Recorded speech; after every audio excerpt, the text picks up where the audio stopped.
الحمد لله وحده والصلاة والسلام على سيد الرسل وخاتم الأنبياء اللهم صل على محمد وعلى آل محمد كما صليت على إبراهيم وعلى آل إبراهيم إنك حميد مجيد اللهم بارك على محمد وعلى آل محمد كما باركت على إبراهيم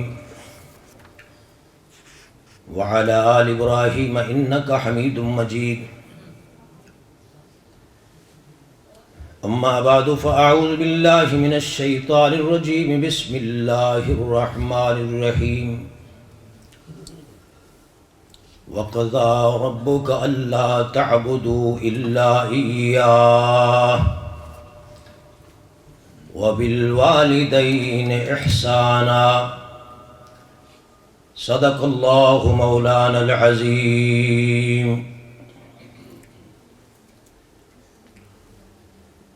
صدر محترم اور حضرات علماء کرام، بزرگان گرامی قدر، نوجوان ساتھیوں، معززہ مکرمہ مائیوں اور بہنوں، السلام علیکم ورحمۃ اللہ وبرکاتہ۔ حمد و ثنا کے بعد مجھے ابھی پتہ چلا کہ جو حافظ صاحب نے عنوان کا اعلان کیا ہے، یعنی 10 منٹ یا 5 منٹ یا 2 منٹ بھی پہلے مجھے نہیں پتا تھا کہ ماں کی اہمیت بیان کی جائے۔ بہرحال جن قوموں کے اندر ڈسپلن ہوتا ہے، یہی نشانی ان کے لیے کافی ہے۔ تو انہوں سمجھ نہیں آئی گل۔ میں ابھی سوچ رہا تھا کہ میں کیا بیان کروں، تو پنجابی میں جو نظم بھائی نے پیش کی، وہاں سے ایک جملہ میرے سامنے آیا تھا، تو وہ جملہ میرے ذہن میں آ گیا۔ میں نے کہا اسی جملے پہ بات کر دوں گا، کیونکہ مجھے تو بتایا ہی نہیں گیا۔ اب انہوں نے جو اعلان کیا ہے اس کے لیے وقت درکار ہے، تو ایسا تو میں نہیں کروں گا۔ پنجابی کہندے نے کہ خطیب نو کچھ اچھنا جانا نہیں سی۔ وہ مجمع کے پاس آیا، پوچھتا ہے کہ تمہیں پتہ ہے میں کیا بیان کروں گا؟ کچھ لوگ کہنے لگے کہ کچھ کو پتہ ہے اور کچھ کو پتہ نہیں۔ وہ کہنے لگا چونکہ انہوں اچھنا جانا کچھ نہیں سی، وہ کہندا جن کو پتہ ہے وہ ان کو بتا دو، جن کو نہیں پتہ۔ اور اس وقت وہ گھر چلا گیا۔ لوگوں نے کہا کہ اب پھر ان کو بلاؤ۔ ترنوٹ بڑا بڑا سی، پہن کر جبہ و شملہ لگے کہلانے مولانا۔ پھر بلایا تو اس نے کہا کہ تم کو پتہ ہے میں تم کو کیا بیان کرنے والا ہوں؟ انہوں نے سارے آکھیا کسے نے نہیں پتا۔ انہوں نے کہا تہاڈا سر ہی کام نہیں کرتا، میں تو انہوں کچھ سناندا ہی نہیں۔ اب یہ بات ہے کہ یہ جو عنوان ہے، یہ اتنا قیمتی عنوان ہے، اس کے لیے تو بہت ٹائم چاہیے۔ سورہ بنی اسرائیل کی وَقَضَىٰ رَبُّكَ أَلَّا تَعْبُدُوا إِلَّا إِيَّاهُ وَبِالْوَالِدَيْنِ إِحْسَانًا آیت نازل۔ میرے قابل احترام بھائیوں، یہ دین جس کا نام اسلام ہے، اسلام کی بنیاد وہ حضرت نوح علیہ السلام سے لے کے سید ولد آدم جناب محمد رسول سب کہو صلی اللہ علیہ وسلم، انبیاء کرام علیہ السلام نے بیان کی۔ آپ غور فرمائیے، یعنی مسئلہ توحید۔ حیران کن بات یہ ہے کہ 13 سال مکی دور میں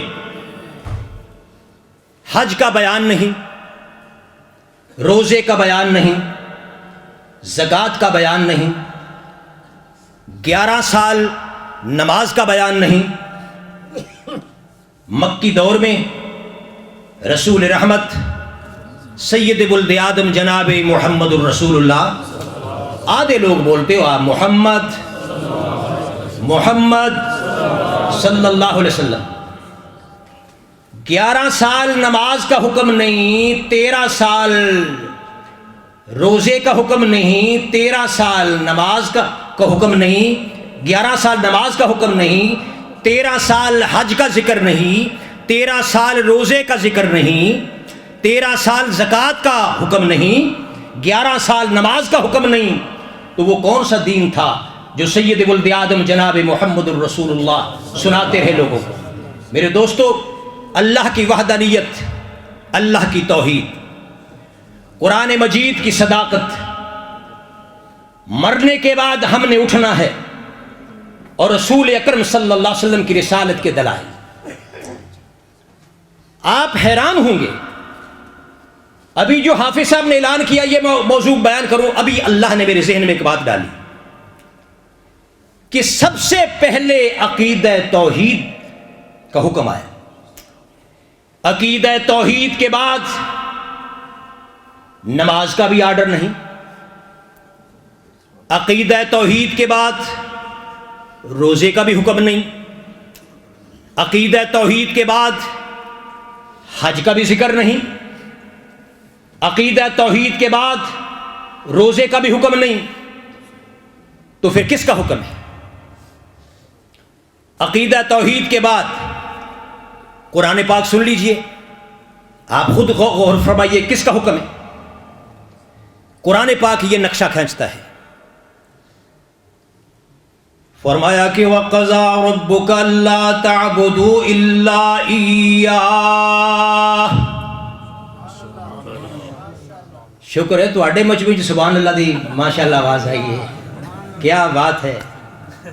میں کہنا نا گلیاں لکڑیاں یہ لگتا جو میل گڈے کھڑے تھے، پر ماشاءاللہ ٹھیک ہے، سبحان اللہ کہنا چاہیے. کسی وقت آپ کو لفظ سبحان پر میں تقریر سناؤں گا انشاءاللہ، وعدہ کرتا ہوں کہ سبحان اللہ کیا چیز ہے. ارشاد باری تعالیٰ کہ وَقَضَىٰ رَبُّكَ أَلَّا تَعْبُدُوا إِلَّا إِيَّاهُ. اے میرے پاک محمد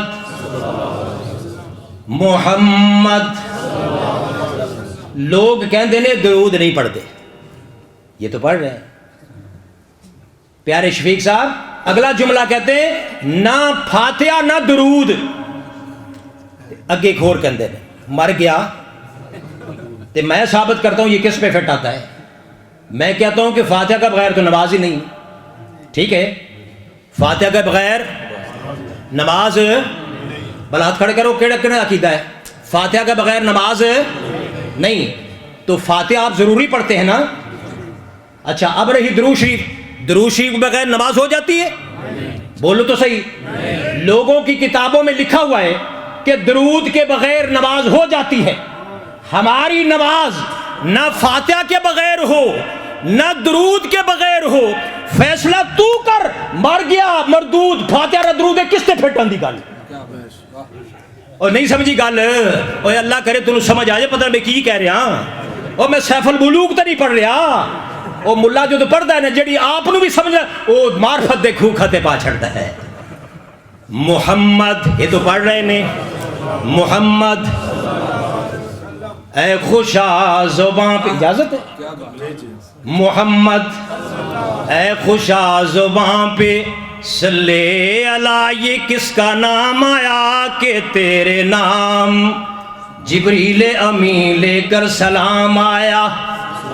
ہے یہ وہ نام خاک کو پاک کرے نکھار کر، ہے یہ وہ نام خار کو پھول کرے سوار کر، ہے یہ وہ نام عرض کو کر دے سما ابھار کر، اکبر اس کا ورد تو ہر دم بے شمار کر۔ پڑھ لو اللہم صلی علی محمد وعلی آل محمد کما صلیت علی ابراہیم وعلی آل ابراہیم انک حمید مجید، اللہم بارک علی محمد وعلی آل محمد کما بارکت علی ابراہیم وعلی آل ابراہیم انک حمید مجید۔ اللہ فرماتے ہیں وَقَضَىٰ رَبُّكَ أَلَّا تَعْبُدُوا إِلَّا إِيَّاهُ، او میرے میٹھے محمد تیرے رب نے فیصلہ کر دیا ہے گردن نہ جھکے، پیشانی نہ جھکے، کسی کے سامنے رونا نہیں، ایک اکیلے رب کے سامنے رونا ہے۔ وَقَضَىٰ رَبُّكَ أَلَّا تَعْبُدُوا إِلَّا إِيَّاهُ، اسی سے فریادیں کرنے ہیں، اسی کے سامنے دستے سوال دراز کرنا ہے، اسی کے سامنے رونا ہے، اسی کے سامنے دستے سوال دراز کرنا ہے۔ میرے دوستو، توحید کے بعد نہ نماز کا حکم، نہ روزے کا حکم، نہ زکوٰۃ کا حکم، نہ حج کا حکم۔ قربان جاؤں قرآن سمجھانے پر، قرآن کہتا ہے وَبِالْوَالِ، کیا کہتا ہے؟ نماز توحید کے بعد اللہ فرماتا ہے اللہ وَقَضَىٰ رَبُّكَ أَلَّا تَعْبُدُوا إِلَّا إِيَّاهُ، اکیلے خدا کے سامنے جھکنا ہے۔ اور اس کے بعد کس چیز کا حکم؟ وَبِالْوَالِدَيْنِ إِحْسَانًا، والدین کے ساتھ یہ احسان وہ نہیں میں تیرے تے بڑا احسان کیتا ہے، وہ احسان نہیں، یہ احسان سے مطلب ہے محبت، نیکی، پیار، محبت، پیار، نظر کرم سے دیکھنا والدین کے سامنے، اور پھر والدین سے ماں، سبحان اللہ، ماں کے کیا کہنے میرے دوستو۔ سید ولد آدم جناب محمد الرسول اللہ نے ایک صحابی رسول کو فرمایا، تفصیل کا وقت نہیں، اللہ اکبر، 3 ٹائمز ماں کی محبت، ماں کے ساتھ شفقت کا حکم رسول اللہ نے 3 ٹائمز یہ آرڈر کیا، حکم فرمایا۔ چوتھے مرتبے پہ باپ کا بھی ذکر ہے، باپ کا بھی ذکر ہے، تو کیا فرمایا اللہ پاک نے؟ فرمایا وَقَضَىٰ رَبُّكَ أَلَّا تَعْبُدُوا إِلَّا إِيَّاهُ وَبِالْوَالِدَيْنِ إِحْسَانًا، ماں باپ کے ساتھ محبت سے پیش آؤ۔ اِمَّا يَبْلُغَنَّ عِندَكَ الْكِبَرَ أَحَدُهُمَا أَوْ كِلَاهُمَا، ان میں سے کوئی ایک بڑھاپے کو پہنچ جائے، جبکہ ان کے مسلز بھی ویک ہو جاتے ہیں، اعصاب بھی کمزور ہو جاتے ہیں، او نوجوان تو اپنی جوانی کے ترنگ میں آ کر ماں باپ کے سامنے قرآن پاک نے کہا کہ فَلَا تَقُلْ لَهُمَا اُف، اف کا کلمہ بھی نہیں کہنا۔ وَقُلْ لَهُمَا، مولا کیا کہوں؟ فرمایا کہ وَقُلْ لَهُمَا قَوْلًا كَرِيمًا، ایسی محبت کی بات کر کے ماں باپ کا دل خوش ہو جائے۔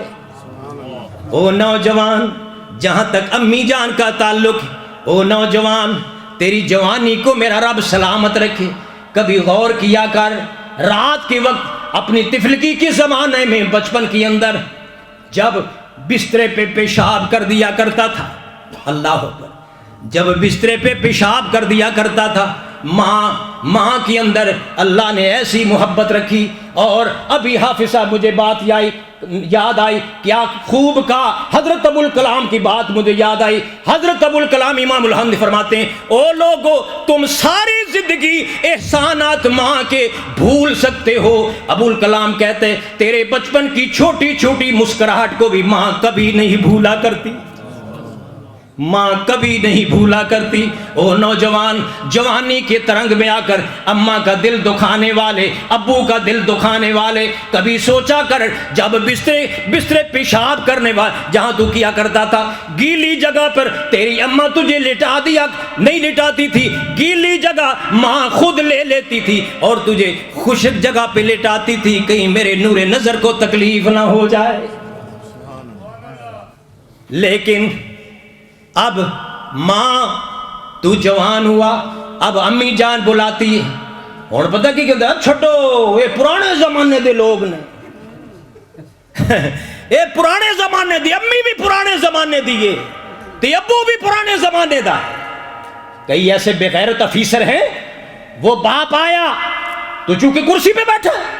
کہتا ہے میرے باپ یہ جنگلی طرز کا پگڑی بندی ہوئی یہ آیا ہے تو کرسی پہ بیٹھے ہوئے میری توہین ہے میرا والدہ, میری انسلٹ ہے میری ماں میرے ساتھ بیٹھے, میری توہین ہے میری ماں ساتھ بیٹھے سادے کپڑوں میں. یہ تو پتہ چلے گا نا جی قبر کی اندھیری راتوں میں, جو پھر پتہ چلے گا. قرآن پاک تو یہ کہہ رہا ہے, قرآن پاک تو یہ کہہ رہا ہے کہ وَخْفِضْ لَهُمَا جَنَاحَ الذُّلِّ مِنَ الرَّحْمَةِ, اپنا دامن جھکا دے, محبت کا دامن جھکا دے. او بد نصیب او نافرمان امی کے, لیکن امی اگر زندہ ہے تو محبت کر, محبت سے دیکھنا بہت بڑا اجر ہے. اگر دنیا سے ماں باپ چلے جائیں پچھلی رات مصلی بچھا لیا کر اور اللہ کے دربار میں کہا کر وَقُلْ رَبِّ ارْحَمْهُمَا كَمَا رَبَّيَانِي صَغِيرًا. میرے مولا جب میری طفلگی کے زمانے میں, میرے لڑکپن میں, میرے بچپن میں میرے ماں باپ میرے سے محبت کرتے تھے, میرے مولا تو اپنی رحمت کی چادر میرے ماں باپ کے اوپر تان دے. دعائیں کیا کر. اللہ اکبر کبیرہ والحمدللہ کثیرہ. کہاں یاد آیا علقمہ, امی کا دل دکھانے والا, ماں باپ کا دل پہ ضربے لگانے والا. راضی نہیں نہ کیا ماں کو, دکھایا نہ دل ماں کا. اب جوانی گزار کے وہ وقت آیا, موت کا وقت آیا, موت کا وقت آیا. اب جان نہیں نکل رہی, ایڑیاں رگڑ رہا ہے, شکایت بھیجتی ہے رسول رحمت کے پاس. حبیب خدا, محبوب خدا, رسول محتشم, میرے علقمہ کی جان اڑی ہوئی ہے, نکل نہیں رہی. محبوب خدا کوئی آ کے ہیلا تو کرو. رسول رحمت صلی اللہ علیہ وسلم نے سیدنا بلال حبشی کو بھیجا, ساتھ کچھ اور صحابہ بھی تھے. فرمایا جائیے لقنوہ لا الہ الا اللہ, اس کے پاس لا الہ پڑھیے. لا الہ پڑھتے ہیں صحابہ کرام, اس کی زبان پہ یہ چڑھتی نہیں بات. ابن حجر امام زہبی نے یہ کتاب الکبائر کے اندر یہ واقعہ نقل کیا ہے. کتاب الکبائر کے اندر فرماتے ہیں بلال حبشی اور صحابہ لا الہ پڑھتے ہیں, علقمہ کی زبان پہ کلمہ جاری نہیں ہوتا. شکایت کرتی ہے, کیا کروں, ماں ہے نا, روتی ہے چیختی ہے. صحابہ نے اطلاع دی رسول اکرم صلی اللہ علیہ وسلم کو, حضور کلمہ تو جاری زبان پہ نہیں ہوتا اور اس کی جان بھی نہیں نکل رہی. فرمایا اس کی امی کو بلاؤ. امی سے پوچھا تو اس پہ ناراض تو نہیں, توجہ ہے میرے دوستو, تو اس پہ ناراض تو نہیں. ماں نے کہا یا رسول اللہ میں تو ناراض ہوں, میں تو ناراض ہوں. تو فرمایا تو اس کو معاف کر دے. کہتی میں تو معاف نہیں کرتی. رسول رحمت نے بطور آزمائش صحابہ کو کہا کہ جو تھوڑی سی لکڑیاں لاؤ, اسے میں آگ سے جلاتا ہوں. جب حضور کی بات سنی تو اسی وقت ماں کی مامتا تڑپ اٹھی. کہتی ہے نہیں یا رسول اللہ, میں نہیں برداشت کرتی کہ میرے بیٹے نور نظر کو آگ میں ڈالا جائے, میں نہیں برداشت کرتی. فرمایا اگر تو نہیں برداشت کرتی تو پھر اسے معاف کر دے. تو کہتی ہے اللہ کے حبیب میں اسے معاف کرتی ہوں, میں اسے معاف کرتی ہوں. ماں تو معاف کر دیتی ہے میرے دوستو. تیری جوانی کا خون یہ جو آنکھوں میں بھرا ہوا ہے تو نہیں باز آتا, ماں تو معاف کرتی ہے. جب کہتی ہے میں نے معاف کر دیا, حضور نے فرمایا اب جاؤ کلمہ پڑھو, جاؤ کلمہ پڑھو. صحابہ گئے, اس کی زبان پہ کلمہ جاری ہوا اور روح کف انسی سے پرواز ہو گئی. فرمایا لوگو, او لوگو, خیرکم, تم میں سے اچھا وہ انسان ہے جو اپنے گھر والوں کے لیے اچھا ہے, اور میں سب سے زیادہ اپنے گھر والوں کے لیے اچھا ہوں. لیکن ایک بات یاد رکھو, جو اپنی بیوی کو ماں پہ ترجیح دیتا ہے, حالانکہ بیوی کے حقوق ادا کرنا بھی یہ بہت حکم ہے اسلام کا, جو ماں پر بیوی کو ترجیح دیتا ہے وہ دونوں جہان میں مارا گیا, وہ بدبخت انسان ہے. اور دو ہی تو چیزیں ہیں, ماں باپ کا چہرہ ہے, کعبہ ہے, ان کے دیکھنے سے خدا راضی ہو جاتا ہے. اللہ اکبر کبیرہ والحمدللہ کثیرہ۔ میرے دوستو بزرگوں، وقت اجازت نہیں دیتا کیونکہ دوسرے ممالک سے علماء کرام مہمان آئے ہوئے ہیں، تو میں انہی اپنی باتوں پر اکتفا کرتے ہوئے آپ سے معافی چاہتا ہوں۔ مضمون جہاں سے میں نے شروع کیا میں نے وہیں پہ ختم کیا، گو اگرچہ مجھے انہوں نے پہلے نہیں بتایا تھا، پر یہ اس مضمون کو میرا دل چاہتا ہے لمبے ٹائم کے لیے کسی وقت بیان کیا جائے۔ اللہ سبحانہ و تعالیٰ سے میں دعا کرتا ہوں جن کو یہ اللہ نے تحفہ دیا ہوا ہے، ماں باپ، ان کی قدر و منزلت کر لو، ان کی رسپیکٹ کر لو، ان سے محبت کر لو، اور جو دنیا سے چلے گئے ہیں ان کے لیے پچھلی رات کی اندھیریوں میں کھڑے ہو کے دعا کیا کرو۔ اللہ سبحانہ و تعالی مجھے اور آپ کو دین توحید کا خادم بنائے۔ سبحان ربک رب العزت عما یصفون وسلام علی المرسلین والحمد للہ رب العالمین۔